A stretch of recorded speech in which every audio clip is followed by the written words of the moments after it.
Hi everyone, Grayson here and welcome to my channel. Well, it's been raining here in Charlotte, North Carolina for the last 24 hours. We had a little respite from the rain and it's given me this beautiful opportunity to get out and do a little weeding. So I'm back here by my little shed and I'm going to be working in this flower bed right here. So there's a lot that's going on in this flower bed. Number one, I am the gardener of this property. I have a full-time job and it limits the amount of time that I can spend on each flower bed. So I'm doing most of the maintenance on the weekends. So there's a lot of ground to cover, no pun intended. And this is one area that I can't wait to get to work in. Okay, y'all, so first things first, this is my landing pad right in front of my tool shed. I want to go ahead and get all these weeds out and then we're going to start in this flower bed. Now I have a little quick fire hydrangea here. I have an Annabelle hydrangea here. I have a little limelight hydrangea here. I have lamb's ear. I also have a white pillar rose of Sharon nestled right in here. A lovely thorn bush here. I have iris. I have two Holy Grail hibiscus here and here. Serendipity allium here, and I have a bank of black and blue salvia in the back, which is a pollinator and hummingbird magnet. Now I also have a privacy hedge wall of ligustrums all the way down the back of my property, and there is a big viney weed that's growing from about here all the way down, and that is going to be another project for another time because we're going to be concentrating here today. Now this bed is outlined in brick, but you can't really see it right now. So let's go ahead and jump right in. So here we go.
And that looks so much better without all the weeds. I'm going to be cleaning all of those pavers off. And the brick you can now see, I thought about taking this and just wrapping it around, extending it. And now you can see the flower bed so much better. The little quick fire, the iris is to the left. We even have a bloom here on the white pillar rose of Sharon. Looking great. We have a little bit of color going on. The little quick fire is starting to turn a bit. And the lamb's ear. I'm going to be retooling this whole flower bed. You can now see the brick outline. I thought about extending this bed in front of this hedge here, this hedge wall.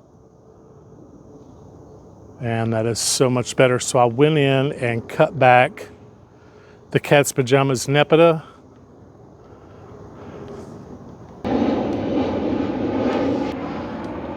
The black and blue salvia. Like I said, it's a pollinator hummingbird magnet. And at least I got the weeds out of this flower bed for now. Hopefully this fall I'll get in here and retool this bed a bit.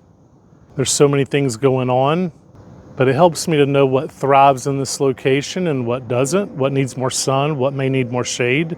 And that's going to do it for today's video. Thank you so much for watching. You know, it feels really good to get all the weeds pulled out of this flower bed. You know, it's just nice to check that off the list. I hope you've enjoyed this video, and if so, please don't forget to hit like and subscribe. It helps me to continue to grow my channel. And as always, thank you for watching Gardening with Grayson. See you next time.